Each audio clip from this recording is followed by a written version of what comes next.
Hello there.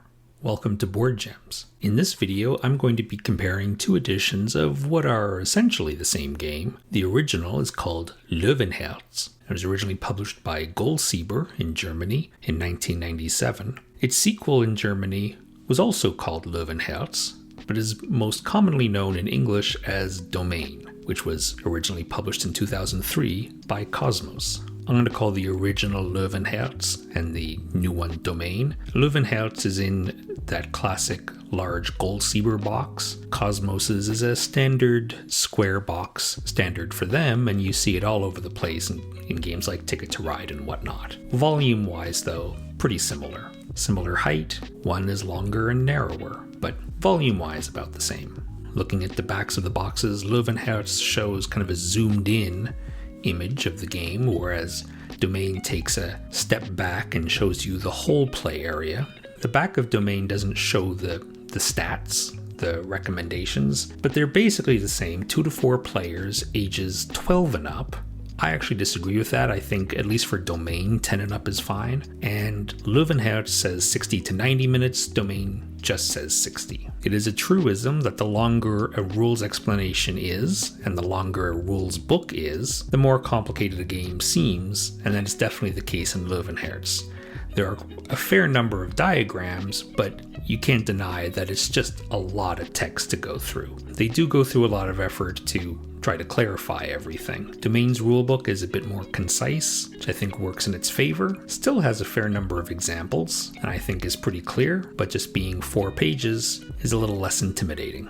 With the box tops removed, you can see the frames that are used to contain the board fragments. With those removed, you can see more of the components in bags. Don't worry, I'll show you everything out of the bags. Löwenherz has a very nice cardboard insert, but easy to get damaged and twisted. Domaine's plastic insert has space for everything. Löwenherz's frame is actually a double fold board with the middle removed. I just feel like it's potentially quite fragile. I feel like if I don't treat it well, it's very easy to break. It is also pretty thin. Domaine's frame is in 4 segments, and there are 4 little, I don't know what you'd call them, connectors to put them together. And the board is a bit thicker, I find, than that of Löwenherz, and less likely to warp and get twisted. Löwenherz has 6 board fragments. Each segment has 25 spaces on it. Domaine has 9 board segments, and each has 16 spaces.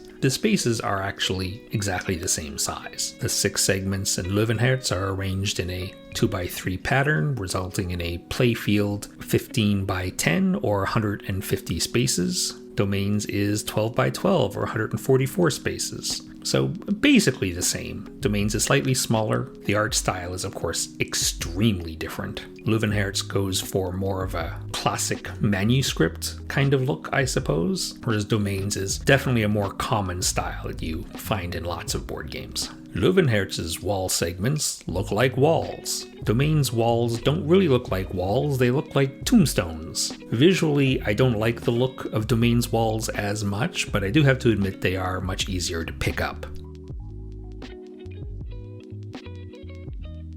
Player pieces from back to front, castles, knights, and scoring markers. I like the off colors of Löwenherz. The molds are very abstract looking, and there are wooden score markers. In Domaine, these are actually the same colors that you find in Catan. Probably not a coincidence. The knights of Domaine certainly look more dynamic, although knights in this game don't move. You can place them, you can remove them, but they don't move around. The castles, they're very detailed, but they also all lean a bit, and that's not a plastic problem. They all lean like that. It just looks a little strange to me. Oh, cardboard scoring markers. Okay, here's a rule. I don't mind cardboard tokens, and I am not a person who insists on deluxe components. I am fine with cardboard tokens that you put down and you pick up. But if you're sliding them around, wooden markers are the way to go. Money. In Löwenherz, getting money is a more deliberate action. Money is changing hands quite a bit more in Domaine. You get a little bit every turn, depending on how many mines you have. So they're cardboard tokens, and they are very nice cardboard tokens. I didn't put anything here to scale, but These cardboard tokens are very large. The 4 sets of cards, A, B, C, D, corresponding with essentially the 4 stages of the game. This is the biggest difference in Löwenherz versus Domaine. In Löwenherz, you would flip over the top card of the deck. If it's a mine, then players who get mines get points, not money, victory points, and then draw another card. Anyway, you're drawing until you get one of these other cards that have 3 things on them, and each player in turn selects one. They can't all select different ones though.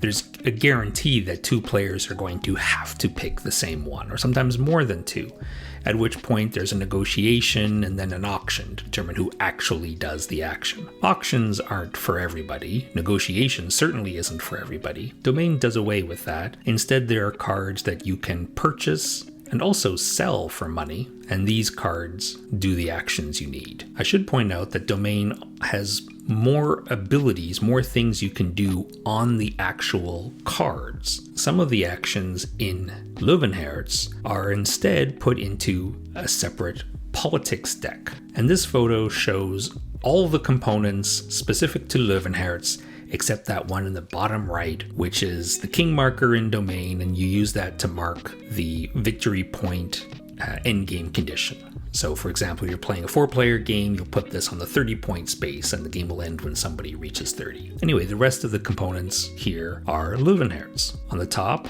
players will get 3 decision cards, 1, 2, and 3, and those correspond to the 3 actions on the action cards you saw on the previous screen. Top right is a double-sided player aid. On the bottom left is a start player marker. In Domaine, the game continues clockwise until the end of the game, but in Löwenherz, you have a start player which rotates to the left every round. And in the middle are the politics cards. They can give you money, they can give you victory points. This is very Catan-like, not unsurprising, in a game by Klaus Teuber. Some of these actions, Alliance and Renegade, are actually things that appear in Domaine, but in the normal deck. There isn't a separate politics deck in Domaine. One interesting thing in Löwenherz is the politics cards are shuffled and placed in 2 face-down piles, and when you draw a politics card, you pick one of the 2 piles, search through it, and take the card you need. But then later on, when you need to draw another politics card, maybe you go back to that same pile, maybe you're hoping a card that you saw there earlier is still there. Slight memory aspect. Again, a Klaus Teuber signature.